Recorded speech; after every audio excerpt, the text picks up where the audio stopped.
कमली episode number 6। Abbas ने दूर से जीप आती देखी तो वो जल्दी से गाड़ी का दरवाजा खोलकर ड्राइविंग सीट पर बैठ गया था। नाक तक बंधे रुमाल ने चेहरा बहुत हद तक ढांप रखा था। बाकी की कसर सर पे तिरछी पहनी पी कैप ने पूरी कर दी थी। धूल उड़ाती सड़क पे आदल की जीप नजदीक आती जा रही थी। वो चौकस सा हो गया था। पिछले 3-4 दिन से वो इसी में लगा हुआ था। इन सब गुत्थियों की सुलझन यकीनन एक शख्स के हाथ में थी जो आदल था। वो हर जवाब जानता था। वो अगर काबू में आ जाता तो मुमकिन था कि उसे अपनी बेगुनाही साबित करने के लिए कोई रास्ता जरूर मिल जाता। इसीलिए अब वो उसके मामूलात का जायजा लेने के बाद उसके पीछे था। वो रोज सुबह पो फूटते ही एक चक्कर अपने डेरे का लगाता था। इस दौरान उसे काबू किया जा सकता था। सड़क सुनसान होती थी। अब भी अब्बास ने डैशबोर्ड पर रखी पिस्तौल उठाकर ऊपर की जेब में डाली और गाड़ी स्टार्ट की थी। जैसे ही आदल की जीप उसके पास से गुजरी उसने उसका पीछा शुरू कर दिया था। वो बेतहाशा गाड़ी भगाता हुआ उस तक जा मिला था। बड़ी सड़क शुरू होते ही उसने गाड़ी की रफ्तार तेज की और उसकी जीप से आगे बढ़कर उसका रास्ता रोक लिया। आदल उसे हैरानी से देख रहा था। जब वो फुर्ती से बाहर निकला और उसके सर पे पहुंचा, पिस्तौल उसकी कनपट्टी पे तानकर भारी आवाज में उसे उतरने को कहा था। तू जानता है मैं कौन हूं? नीचे उतर बहन। गाली पे उसकी रगें तन गई थी। अब्बास ने पिस्तौल का बट उसकी कनपट्टी पे दे मारा था। खून की एक बारीक सी लकीर कान तक बह निकली थी।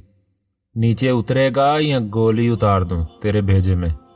तभी अब्बास ने फायर की आवाज सुनाई और वो गाड़ी आती दिखाई दी थी। उसने चौंक कर देखा। वो आदल के ही बंदे थे। यकीनन अपना पीछा होता देखकर उसने उन्हें फोन कर दिया था। अब्बास ने पलट कर देखा। वो उसे देखकर हंसा। तुझे क्या लगा आदल मकसूद पे हाथ डालना इतना ही आसान होगा? फिर से गोली चली थी। पिघला हुआ शीशा अब्बास के बाएं बाजू में से गुजर गया था। उसने तकलीफ पे गलबा पाकर पिस्तौल उस पे तानी और ट्रिगर दबा दिया। आदल नीचे झुक गया था। वो अंधाधुंध गोलियां चलाता गया यहां तक कि पिस्तौल खाली हो गई थी। दूसरी तरफ से आदल के बंदे भी गोलियां चलाते उसकी तरफ आ ही रहे थे। अब्बास जल्दी से अपनी गाड़ी की तरफ भागा था। बासत फोन कान से लगाए परेशानी के आलम में टहल रहा था। उसका फोन मुसलसल बंद है। इमरान वहीं पास बिस्तर पे बैठा उसे ही देख रहा था। तू टेंशन ना ले, हो सकता है तेरा वहम हो। तो फिर उसका फोन क्यों बंद है? बैटरी डेड हो गई होगी या तू बैठ यहां सुकून से, उमर ने उसे तसल्ली दिलाते लहजे में कहा। वो वैसे ही चक्कर काटता रहा। उसके अब्बू को फोन करूं? उनका नंबर है तेरे पास? बासत खामोशी से फोन में सर्च करता रहा। लैंडलाइन का नंबर है मेरे पास। उसने कॉल मिलाई और फोन कान से लगाया था। दूसरी तरफ वो परेशान थे। शाम की वॉक के लिए निकली थी, अभी तक नहीं लौटी। मैं तो कॉल्स कर करके थक गया हूँ। फोन बंद है। अब के बासत के पैरों तले से जमीन निकल गई थी। उसे लगा सारी दुनिया चकरा गई है। वो कॉल बंद करके बाहर को भागा था। बासत रुक, मैं आ रहा हूँ। उमर भी स्लीपर पैरों में फंसाता पीछे ही कमरे से निकला था। उस सड़क पे वो पूरी रफ्तार से गाड़ी उड़ाए जा रहा था। उसके बाजू से खून बह रहा था। तकलीफ से उसका चेहरा लाल पड़ चुका था। आदल की जेब और उसके बंदों की गाड़ी मुसलसल उसके ताकुब में थी। वो वक्तन फवक्तन उस पे गोलियां चला रहे थे। उसकी गाड़ी की विंड स्क्रीन में कई सुराख हो चुके थे। तभी एक गोली उसकी गाड़ी के टायर में लगी थी। गाड़ी बेकाबू होकर खेत में उतर गई थी। अब्बास ने आओ देखा न ताओ चलती गाड़ी से खेत में छलांग लगा दी थी। स्टाले के लंबे लंबे पौधों ने उसे अपने अंदर छुपा लिया था। बेकाबू गाड़ी सीधी चलती दरख्त से टकराई थी और एक धमाके से उसमें आग लग गई थी। आदल और उसके आदमी ऊपर सड़क के किनारे ही खड़े तमाशा देख रहे थे। वो खेत में मिट्टी और कीचड़ में लथपथ पड़ा था। लंबे लंबे सांस ले रहा था। घास और खून की बू इकट्ठी होकर उसके नथनों से टकरा रही थी। दूर नीले आसमान पे चील उड़ती फिर रही थी। वो दोनों उसे ढूंढ ढूंढ कर थक चुके थे। हर मतवक्के जगह, उसकी सहेलियों के घर, कैंपस, पार्क, उसके आस पड़ोस, कॉलोनी की सड़कें, उसका नामो निशान तक नहीं था। अंकल आप टेंशन ना लें, हम देख रहे हैं, वो मिल जाएगी जरूर, आप फिक्र ना करें। वो अलग परेशान थे। उन्होंने नज़दीक रेस्तोरां, होटल, पार्क हर जगह ढूंढ लिया था। अस्पताल चेक करते हैं बासत। हर सरकारी और प्राइवेट अस्पताल, क्लिनिक, वार्ड्स, ट्रामा, इमरजेंसी। रात का 1 बज रहा था जब वो दोनों सड़कों पे यहाँ वहाँ भागे फिर रहे थे। उसके वालिद पुलिस में रिपोर्ट करवा चुके थे, अभी तक उसका कोई सुराग नहीं मिल सका था। अल्लाह, कहाँ होगी वो, किस हाल में होगी। बस से थक कर उस बेंच पे बैठा था। वो मजबूत एसाब का इंसान था, लेकिन अब उसकी हिम्मत भी टूटने लगी थी। अब वो भी थक के चूर था, अब वो भी रोना चाहता था। पता नहीं जिंदा भी होगी या उस यहाँ से आगे वो सोचना नहीं चाहता था। उससे आगे कुछ सोचने को था भी नहीं। उन्होंने दिल पर पत्थर रखकर नूरी के पैरों में वो जंजीर डाली थी, जिसका दूसरा सिरा बरामदे के सतून से बंधा हुआ था। वो बेयकीनी से उन्हें देखती रही थी और वो बस सर झुकाए रोते चले जा रहे थे। कौन सा बाप अपनी औलाद को यूं ढोर डंगरों की तरह बांधता है धी रानी, उन्होंने हिचकियों के दरमियान कहा था। लेकिन कौन सा बाप अपनी औलाद को हमेशा के लिए खोना चाहेगा। तो उसकी कई शामें वहीं गुजरी थीं, उसी बरामदे में, सतून के आसपास। वो कई बार रोती चिल्लाती भागने की कोशिश करती तो जंजीर अपना फर्ज निभाती। कई दोपहरें उसने वहीं सहन में गुजारी थी। हर बंदा उसे उठाने और अंदर ले जाने की कोशिशों में नाकाम रहता था। कई रातें वहीं गुजरी थीं और बहुत सारे सूरज इसी कैद में तलू हुए थे। शावर से गिरता ठंडा पानी उसके वजूद को भिगो रहा था। वो सर झुकाए खड़ा था। बाजू के जख्म से बहता खून फर्श पे जमा पानी को लाल लाल करता जा रहा था। वो बस खामोशी और बेबसी से उसे देखता जा रहा था। मुझे क्यों लगा ये इतना आसान होगा, वो इंसान इतनी आसानी से मेरे काबू क्यों आ जाता। उसने थक कर सोचा था, मैं क्यों कर रहा हूं ये सब। ठंडा पानी जख्म पे पड़ता तो बदन में दूर तक तकलीफ दौड़ जाती। कितने लोग हैं दुनिया में जो इल्ज़ाम सहते रहते हैं, गालियां सुनकर चुप हो जाते हैं, जालिम को जालिम कहकर, उसके जुल्म को उसकी मजबूरी बताकर उसे सहते रहते हैं। कितने लोग दुनिया में जो इंसाफ को ताकत के साथ जोड़कर लड़ने से बरी इल्ज़ाम हो जाते हैं। पानी मुसलसल बह रहा था, वो राग सा मुसलसल उसके कानों में गूंज रहा था। मुझे भी यही करना सीख लेना चाहिए। समझौता, जो हो गया सो हो गया, सब कुछ तकदीर पे डाल के ज़मीर को लोरी सुनाकर बस जीने की भोंडी सी एक्टिंग करनी सीख लेनी चाहिए। बस यही उसका सबका हाल है। वो फैसला कर चुका था। तो सिलसिलाती दोपहर में जब सूरज ऐन सर पे कहर बरसा रहा था, वो अपने तई एक बार फिर गांव का हमेशा के लिए छोड़कर जा रहा था। वो कॉल करीबन 3 बजे के नज़दीक आई थी। गैर शनासा नंबर था। बासत ने हैरानी से देखा था। कौन? दूसरी तरफ से सारिया की आवाज़ आई थी। वो सख्ते में आ गया था। सारिया, कहाँ हो तुम? सारिया, तुम ठीक तो हो? कॉल कट गई थी। वो बेचैन हो गया था। तभी एक और नंबर से कॉल आई थी। हेलो सारिया। तेरा बाप बात कर रहा हूँ साले। वो इस्तेहजा उड़ाती आवाज़ थी। पहचाना? बासत की गुस्से से रगें तन कर रह गई थी। वो वहीं वेलकम पार्टी वाला लफंगा लड़का था।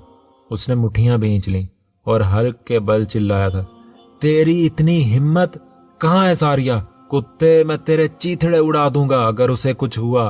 बोल, वो कहाँ है हरामी? पीछे सारिया की चीखें सुनाई दी थीं। तेरी जुबान से एक और गाली निकली और मैं तेरी इस आइटम का वो हशर करूंगा कि तेरी 7 पुश्तें याद रखेंगी।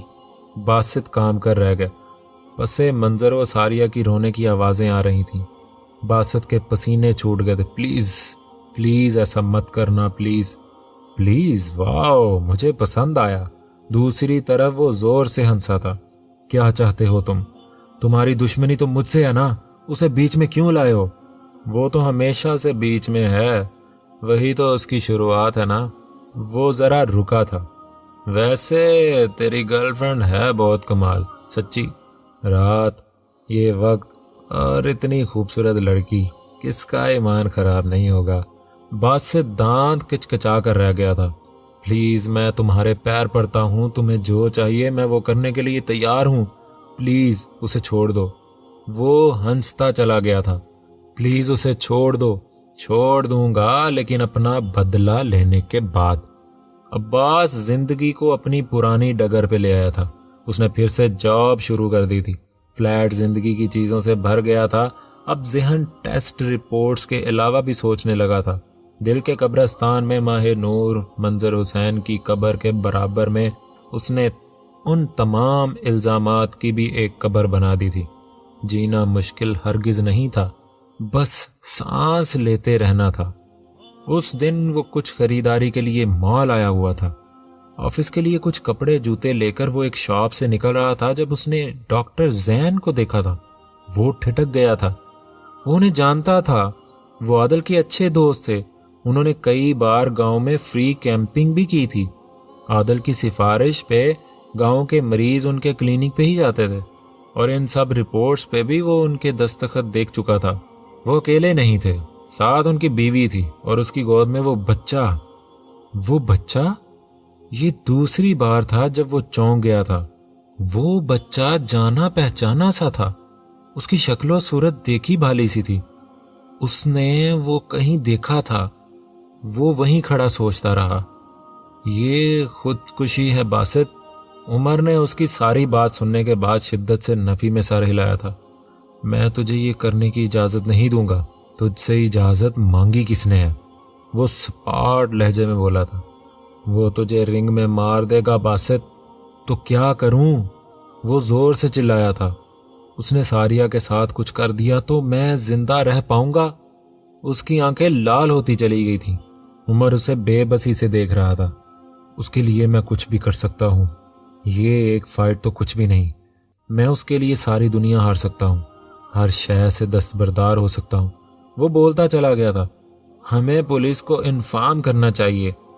باسط نے نفی میں سر ہلا دیا تھا۔ نہیں، میں کوئی رسک نہیں لوں گا۔ اس کی ذات پہ کوئی بھی نہیں، ہرگز نہیں۔ وہ ایک بار پھر سگریٹ انگلیوں میں دبائے بالکنی میں کھڑا تھا۔ سامنے شہر اس کی گھن چکر بنی ذات میں بے نیاز اپنی ذات میں مگن تھا۔ پی پاں کرتی گاڑیوں نے ساری سڑک کا ٹھیکہ لے رکھا تھا۔ اس نے دھواں فضا میں آزاد کیا اور پھر سے سوچنے لگا، یہ ممکن نہیں ہے۔ وہ کیسے؟ وہ منظر اس کے ذہن کے پردوں پہ لہرا گیا تھا۔ گاؤں میں کسی کی شادی تھی۔ سارا پنڈ وہاں موجود تھا۔ شادی کے گیت اور ہنسی کی آوازیں ہر طرف گونج رہی تھیں۔ وہ شامیانے سے نکلا تھا جب اس نے گاڑی رکتے دیکھی اور پچھلی سیٹ سے ماہ نور اتری تھی، سینے سے وہ بچہ لگائے۔ وہ سرسری سی نظر، وہ بچے کا رونا، وہ ٹھیک سے دیکھ نہیں سکا تھا، لیکن وہ چہرہ اسے یاد رہ گیا تھا۔ عباس نے سگریٹ کا ایک اور کش بھرا تھا۔ ایک اور منظر دھوئیں کے مرغولے میں بنتا چلا گیا تھا۔ وہ اسکول کے گیٹ کو تالا لگا کر پلٹ رہا تھا۔ سامنے سے عادل کی جیپ گزری تھی۔ فرنٹ سیٹ پہ اس کے برابر میں وہ موجود تھی اور اس کی گود میں وہ بچہ۔ اس نے ایک لمبی سانس بھری۔ وہ سیاہ رات، برستی بارش، وہ ملازمہ۔ آپ کو نہیں پتا جی، عادل سائیں کا پتر تو فوت ہو گیا ہے۔ سگریٹ کو ختم کر کے جب وہ پلٹا تو وہ آخری منظر اس کے ذہن میں تھا۔ مال میں چلتی جاتی ڈاکٹر زین کی بیوی اور اس کے سینے سے لگا وہ بچہ۔ ماہ نور کی ذہنی حالت بگڑتی چلی جا رہی تھی۔ 2 ہفتوں بعد وہ اسے چیک اپ کے لیے ڈاکٹر کے پاس لائے تھے۔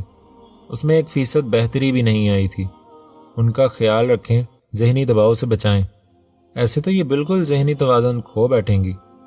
وہ کہاں تک اس کا خیال رکھتے؟ بچوں کی آوازیں سنتے ہی وہ بے قابو ہو جاتی اور مرتضیٰ مرتضیٰ چلانے لگتی تھی۔ جب سے اس کے پیروں میں زنجیر ڈالی تھی تب سے وہ باہر جانے سے بچی ہوئی تھی، لیکن ہر وقت وہیں پڑی روتی چلاتی بیٹے کو یاد کرتی رہتی تھی۔ ریسلنگ ہال لوگوں سے کھچا کھچ بھرا ہوا تھا۔ یونیورسٹی کے سٹوڈنٹس، لڑکیاں، مرد و زن، بچے، تماشائی اپنی اپنی چلا رہے تھے۔ اسپیکر پہ کمنٹیٹر چلا چلا کر اپنی کہہ رہے تھے۔ رنگ میں وہ دونوں آمنے سامنے تھے، باسط اور وہ لڑکا۔ اس نے باسط کو تند نظروں سے دیکھتے ہوئے نظروں کا رخ موڑا تھا۔ باسط نے دیکھا وہاں تماشائیوں کے درمیان تیسری رو میں ان لڑکوں کے بیچ ساریہ تھی۔ گمسم اور روئی سی نظروں اور سپاٹ چہرے سے وہ اسے دیکھ رہی تھی۔ وہ بہت دیر تک اسے دیکھتا رہا تھا۔ اس کی زندگی عزیز ہے تو وہ سب کرتے جانا جو میں کہہ رہا ہوں۔ उसके कानों में वो फोन पे कहती बातें गूंज रही थीं। वो तुमसे लड़ेगा, तुम पे वार करेगा और तुम्हें हरा देगा। उस रात का बदला सबके सामने यहाँ तुमने जीतने की कोशिश की और वहां वो लड़की तुम्हारी नजरों के सामने खत्म हो जाएगी। बासत ने देखा, वहीं एक तरफ मजमा में उमर था, खौफजदा नजरों से उसे देखता हुआ। वो तुझे खेल के नाम पे मार देगा बासत, वो कल से बस यही बात बार बार कह रहा था। उसके पास कौन सा दूसरी चॉइस थी। रिंग रोशनियों में नहा गया था। रेफरी दोनों के दरमियान में खड़ा था। 1, बासत ने आंखें मूंद कर लंबी सांस भरी थी। 2, 3 एंड गो। वो एक तरफा लड़ाई शुरू हो गई थी। वो लड़का उस पे टूट पड़ा था। तमाशाई जोश में खड़े होकर चीख रहे थे, हलक फाड़ रहे थे। वो लड़का उस पे हावी होता चला गया था। उसका मुक्का बासत के पेट में पड़ा था। उसके पेट में आंतें गुच्छा मुच्छा हो गई थी। वो उसे नफरत भरी लाल आंखों में घूरता मारता जा रहा था। मुंह पे मुक्के, नाक पे टांगे। वो चुपचाप पिटता रहा था। मजमा उसका नाम चिल्ला रहा था। वो सब उसके ही तो थे। उसका वहां कोई नहीं था। बस वो अधमुआ हो चुका था। वो उसे मार मार के नहीं थक रहा था। बदले की आग बुझी नहीं रही थी। वो वाकई उसे जान से मार देना चाहता था। अब के जो उसने बासत के पेट में टांग मारी तो वो चकरा कर रह गया था। उसने देखा तीसरी रो में बैठी सारिया साकत बैठी बेआवाज रो रही थी। बासत की नाक से खून बह निकला था। वो लड़खड़ा कर गिरा था।